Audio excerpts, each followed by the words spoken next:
Welcome to the debate. After the infidelity, is rebuilding even possible? Today, we analyze the ideas from the book Reclaimed Heart. I'm your host, The Advocate. And I'm the dissenter. Today, we are dissecting a topic that sits right at the intersection of psychology, physiology, and frankly, ethics. We're looking at the framework proposed by Angel Gabriel. Now, the premise here is incredibly stark. Gabriel posits that infidelity isn't just a relationship problem. It's not just severe heartbreak. The text defines it as a psychological earthquake, a profound physiological injury. So the central question we're debating is whether a person can truly recover their identity, what's called the unbreakable self, after such a shattering betrayal, or if this whole methodology is an exercise in idealism that just asks too much of the person who's been wounded. It is a massive question, and I think a necessary one. I want to be clear right out of the gate. I find the framework presented here to be, well, the only rigorous path forward. I'm coming into this as the believer in this method. I think what's offered is a necessary, scientifically grounded blueprint. It moves the conversation from how do I fix my marriage, which is where most people start, to how do I save my own mind, which I believe is the correct priority. I see the appeal of that framing, shifting the focus to the self, for sure. But let me give you a different perspective. I am coming at this as the skeptic today. I've analyzed the proposed exercises, the theoretical heavy lifting required here, and, well, while I appreciate the depth, I worry that this approach is idealistic to the point of being crushing. We're talking about someone in the depths of a crisis. And the prescription seems to be this rigorous, almost military-grade regimen of self-analysis. My concern is practical. Is this realistic, or does it place an impossible burden on the victim to fix the damage? You see it as a burden, I see it as a lifeline. But let's get into our position statement so we can really unpack this. Why don't you start us off? Why do you think this might be asking too much? Okay. Let's look at the reality of the earthquake phase that's described. The material does a very good job of validating the pain.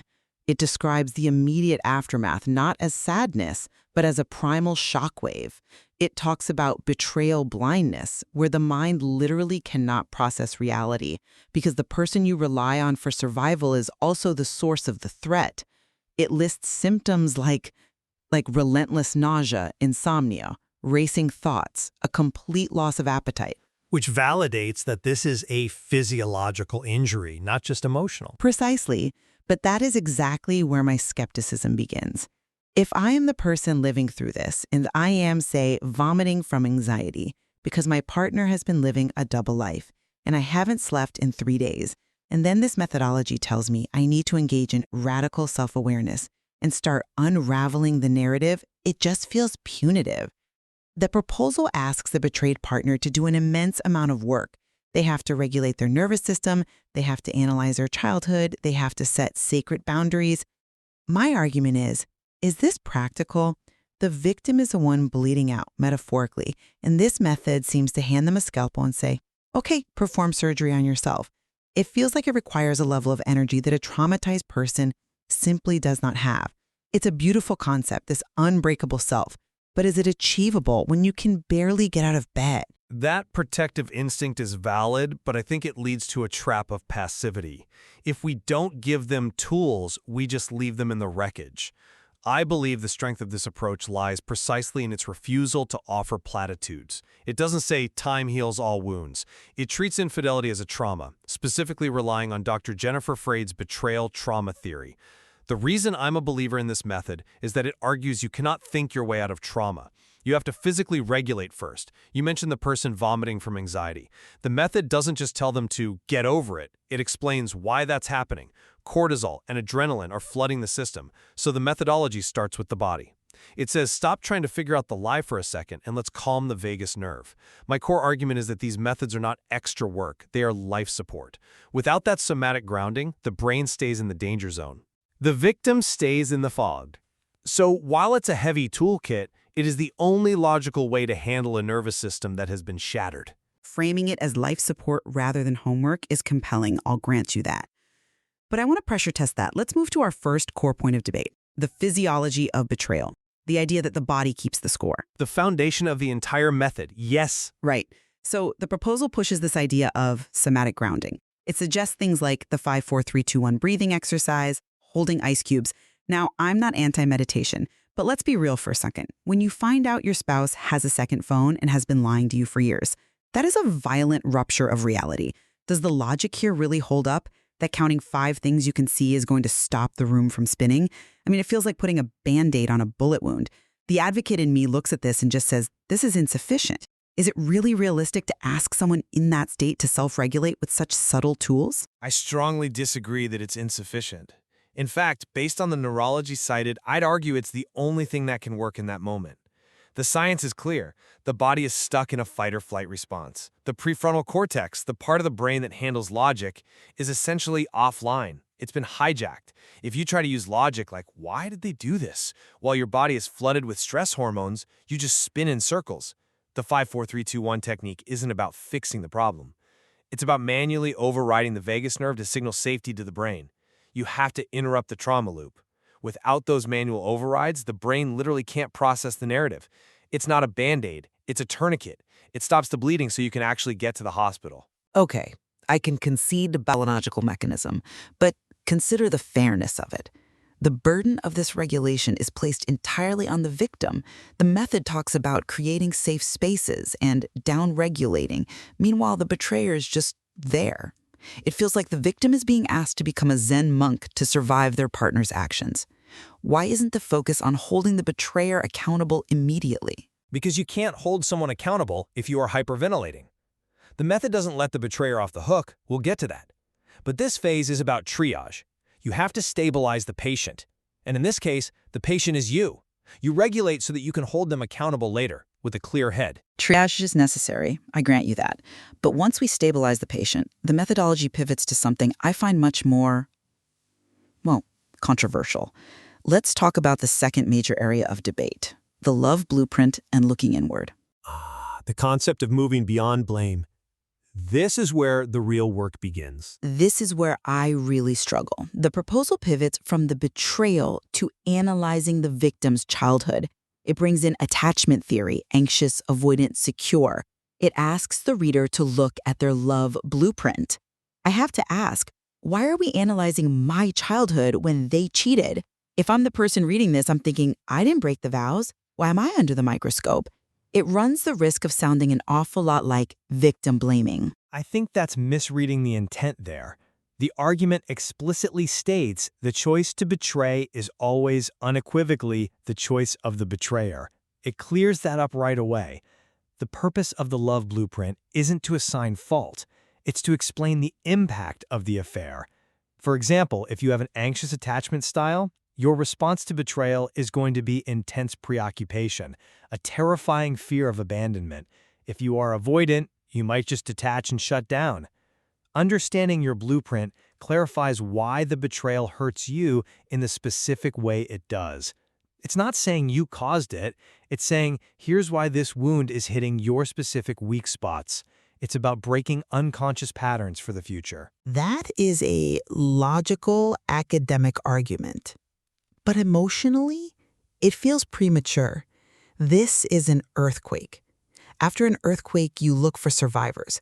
You don't inspect the foundation of the house. Suggesting this kind of deep introspection while the aftershocks are still happening, it feels dangerous. A person is already dealing with massive cognitive dissonance. Adding, "Did my mother neglect me?" to the mix seems like a recipe for a breakdown. But the cognitive dissonance is exactly why you need the blueprint. The confusion comes from the clash between your expectations, your blueprint, and this new, horrific reality. You can't resolve the dissonance without understanding what your expectations were in the first place. An anxiously attached person says, "I am nothing without them." You cannot heal from the betrayal if you don't realize that the "I am nothing" thought is coming from your childhood, not from the cheater. It's heavy lifting, yes, but it's the only way to clear the fog. It is a high-risk, high-reward strategy. Let's move to the practical application of this, the third core debate point, sacred boundaries versus policing. Right. This is usually the hardest part for people to implement. And with good reason. The proposal calls for secret boundaries. It lists emotional, physical, time, and digital boundaries. Let's just focus on the digital one. It suggests a script like, I need full transparency regarding your digital activity. My issue is this. If you have to demand full access to devices, aren't you just turning into a warden? The method talks about an assertive approach, but asking for passwords, checking phones, that turns the betrayed partner into a police officer. Is that a healthy way to live? But it's not surveillance. The text calls it scaffolding. The structure of trust has collapsed. You cannot live in a house with no walls. The boundaries are non-negotiable acts of self-preservation. Look at the alternative. The alternative is blind trust, which is already proven to be a disaster. These boundaries aren't punishment. They're about safety for the victim. For instance, the time boundaries. The example is, I will not be available for extensive discussions after 7 p.m. Wait, why 7 p.m. specifically? Because of cortisol levels. Discussing trauma late at night spikes adrenaline right before bed, which guarantees insomnia, which then worsens the trauma response the next day. It stops the trauma from consuming every waking hour. And regarding the digital transparency, it's not about policing forever. It's about the betrayer proving they are safe. If they resist that transparency, well, that's data. That tells you they aren't safe. The boundaries are a diagnostic tool. But consider the energy cost. This assertive approach, stating needs calmly, directly, consistently, it requires a lot of horsepower. The victim is already emotionally exhausted. Now they have to be the CEO of the relationship, managing boundaries, enforcing the 7 p.m. rule. I worry that this model relies on the victim having infinite resilience. What happens when they are too tired to enforce the boundary? That's a valid fear. But the answer lies in the definition of the boundary. The boundary is for you, not for them. If you're too tired to enforce it, that's a boundary too. You disengage. You walk away. The unbreakable self isn't about being made of steel. It's about knowing your limits. You aren't controlling them. You're controlling your exposure to them. Which leads us to the ultimate limit, the decision to stay or go. Let's discuss our fourth point, the fork in the road. Reconciliation versus independence. The method outlines strict requirements for reconciliation, genuine remorse, patience. But I have to ask the hard question. Can you really be an unbreakable self if you stay with the person who broke you? The skeptic in me looks at the reconciliation path and just sees a high risk of re-traumatization. Isn't staying just accepting a glued-together vase? Doesn't true power mean walking away from the source of the abuse? I think that's a common misconception, that leaving is strong and staying is weak. The argument here reframes this entirely. It posits that the unbreakable self is defined by agency, not relationship status. The analysis is very clear. Choosing to leave, the independent path, requires grieving the shared future. But choosing to stay requires grieving the old marriage because that marriage is dead and building a completely new one. Both require immense strength. The transformation comes from the choice being made in clarity, not fear. If you stay because you're afraid to be alone, that's not healing. That's capitulation. But if you stay because you see genuine remorse and you choose to do the work, that is an act of power. I appreciate the distinction between fixing and starting new, but the risk factor for reconciliation is huge. Re-traumatization if betrayer doesn't commit fully. You're betting your newly reclaimed heart on the same person who broke it. It is, but life is a gamble. The method provides the decision framework to calculate that risk. It asks, am I making this choice out of fear or empowerment? That is the crucial question. It forces the victim to stop looking at their partner for validation and start looking at their own values. It pushes the responsibility back onto the self, which is empowering, but also terrifying. We have covered a lot of ground. Let's try to bring this to a close and summarize our positions. Sure. As the skeptic, I have to say, the ideas in Reclaimed Heart are impressive. It's intellectually rigorous, but I maintain my reservation that it is a heavy, heavy lift.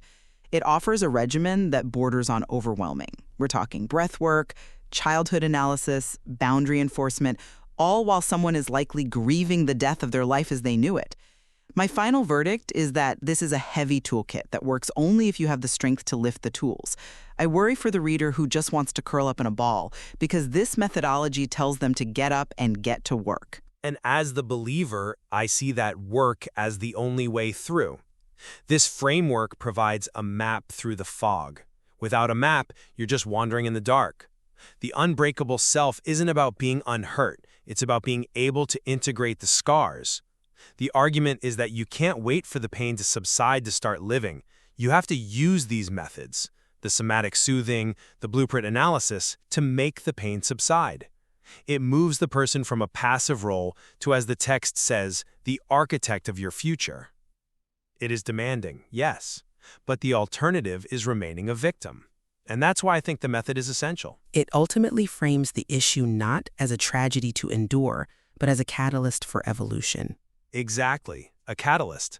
A painful one, but a catalyst nonetheless. Whether the listener feels ready for that level of evolution is something only they can decide. It is a path that demands courage, clearly. On that note, that wraps up our debate for today. We hope this analysis of reclaimed heart has given you a clearer picture of the landscape of recovery. Thank you for listening to the debate. Thank you.